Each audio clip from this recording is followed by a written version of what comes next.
cliché de dire que le cidre vient de Bretagne, c'est dommage, mais non, ça vient pas de Bretagne malheureusement, ça vient de Basque.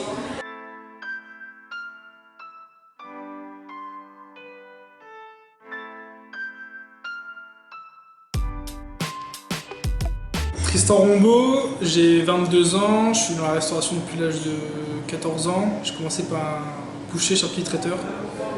J'ai une formation de cuisinier ensuite. Et j'ai découvert le cistrot il y a 1 an pour une saison. Et je me suis passionné autour de la pomme tout simplement.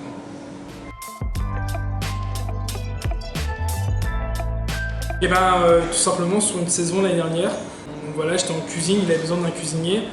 Et il y a eu une osmose, ça a fusionné. Et après, il m'a proposé si ça m'intéressait de récupérer, je dis avec grand plaisir. Et puis moi d'ailleurs, je me suis passionné par le cidre.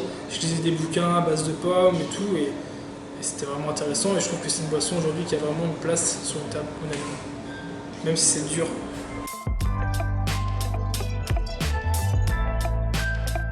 Nos cuisiniers travaillent énormément et on voit que ces cuisiniers font du choix parce que le cistrot c'est aussi une cuisine qui change presque tous les mois, la carte tous les mois. Mais on a aussi, voilà, on va aussi remettre le cidre au goût du jour, expliquer aux gens qu'il n'y a pas que du cidre de pomme, on a aussi un cidre de poire, cidre de coin qui vient de plus en plus petit à petit. Je pense que voilà, il y a plusieurs choses à voir et je pense qu'on aura peut-être d'autres cidres sur d'autres fruits dans l'avenir, on ne sait pas, on verra bien.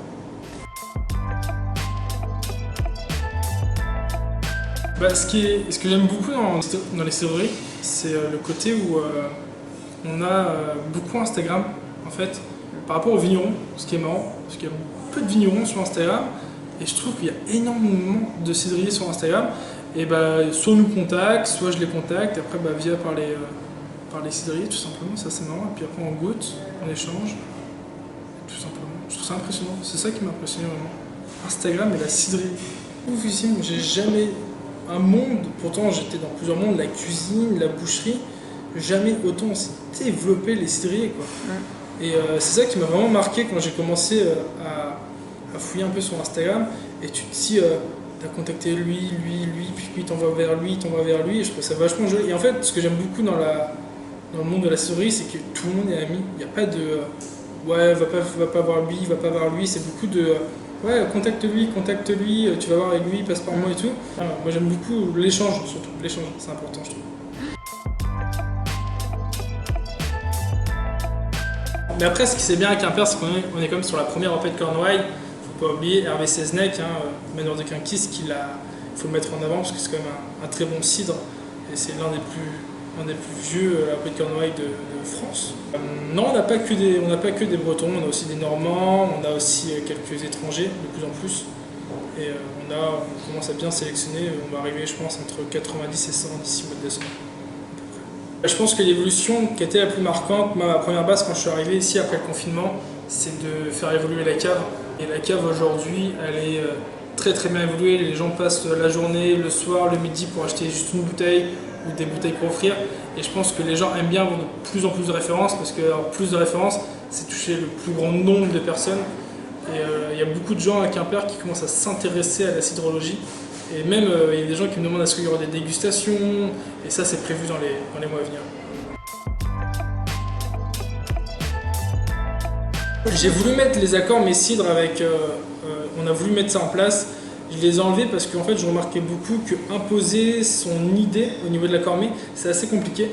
Aujourd'hui je vais plutôt accompagner le client en fonction de si le client préfère l'acidulé à l'amertume. Je vais essayer d'accompagner au cidre qui sera le mieux. Parce que on en parle souvent avec Erwan, c'est compliqué quand même d'accorder des choses si la personne n'aime vraiment pas l'amertume alors que ce plat-là était fait pour l'amertume. C'est compliqué, donc je vais essayer d'accompagner au mieux le client. Et par contre on fait des cocktails à base de cidre et ça c'est très sympa et souvent les gens sont très contents. Ça change énormément et c'est très peu alcoolisé aussi. Et je pense qu'il y a beaucoup de gens qui boivent du cidre parce que c'est une boisson très peu alcoolisée et ça revient à la mode.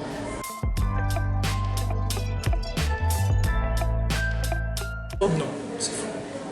C'est faux. Ça a été je pense au début, mais plus aujourd'hui.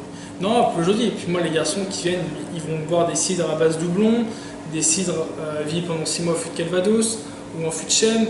On peut retrouver un peu de puissance. Non, pas du tout. Non, et souvent ils sont très contents.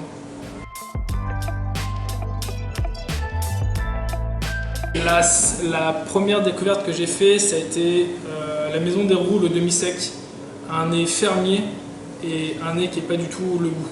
On a un goût fruité avec des douces amères, une amertume exceptionnelle. J'aime beaucoup ce cidre.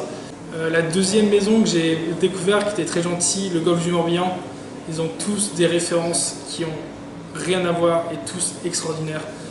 Celle qui m'a plus marqué, le Baphomet, vivait pendant 6 mois au Pomo, extraordinaire. Et la deuxième maison que j'aime beaucoup, Antoine Marois, son Jurassique, tout simplement, qui est pour moi la bouteille, l'étiquette, le produit, la philosophie de Antoine Marois qui va tout avec. C'est une de mes meilleures ventes aujourd'hui. Et en plus, c'est quelqu'un de très gentil, avec qui on a échangé plusieurs fois par téléphone et qui m'a dit je suis super content, etc. Je t'invite à la Cidre Expo, on parlera sur des conférences. Et j'ai beaucoup hâte à la Cidre Expo de l'année prochaine.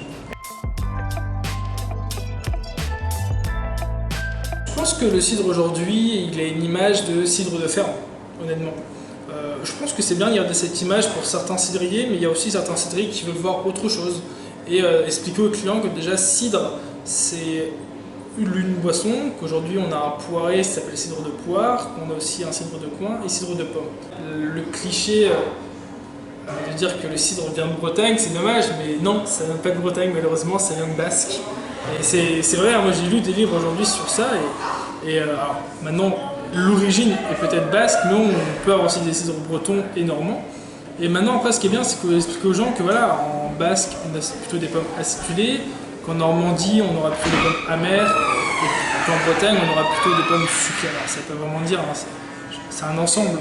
Chacun a sa typologie du cidre, et ce qui est intéressant, c'est que voir les trois ensemble, on peut faire des choses merveilleuses. C'est ça que c'est beau. Mais non, c'est tout simplement expliquer tranquillement aux clients. Nous, on leur explique que voilà, il y a des cidres de pommes, des cidres de poire, des cidres de pain. Tout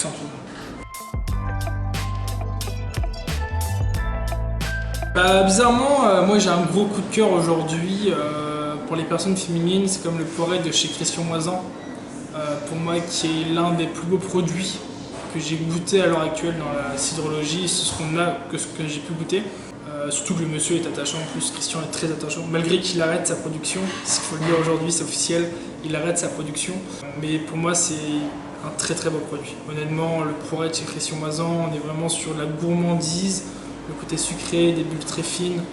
Faut le boire et honnêtement c'est marrant parce que tu vois, des fois je m'amuse à mettre des petits fonds en fin de table et il y a toujours une bouteille d'eau qui part en emporter quoi. Et je trouve ça beau, parce que du coup je suis vraiment content et je le mets vraiment en avant cette personne. Mais comme tous les cidriers, je le mets en avant. Mais lui il a vraiment un produit exceptionnel.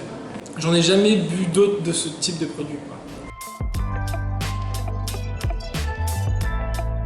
Je pense qu'aujourd'hui le cidre, je dirais aux gens, c'est pas parce que c'est une boisson ancienne qu'il ne faut pas venir. On est jeunes, aujourd'hui on est une équipe qui tourne entre 20 et 25 ans. On boit tous du cidre au Cistro. Faut venir, même les plus jeunes, faut se tenter, faut pas avoir peur.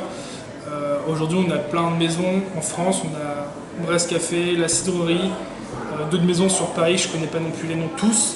Et nous, faut venir nous voir, faut parler, faut échanger. Souvent les gens qui touchent à base de cidre, comme des vins qui sont passionnés, parler avec nous, échanger, on est là pour ça, pour se contenter. Et puis cidre révolution, hein, tout simplement.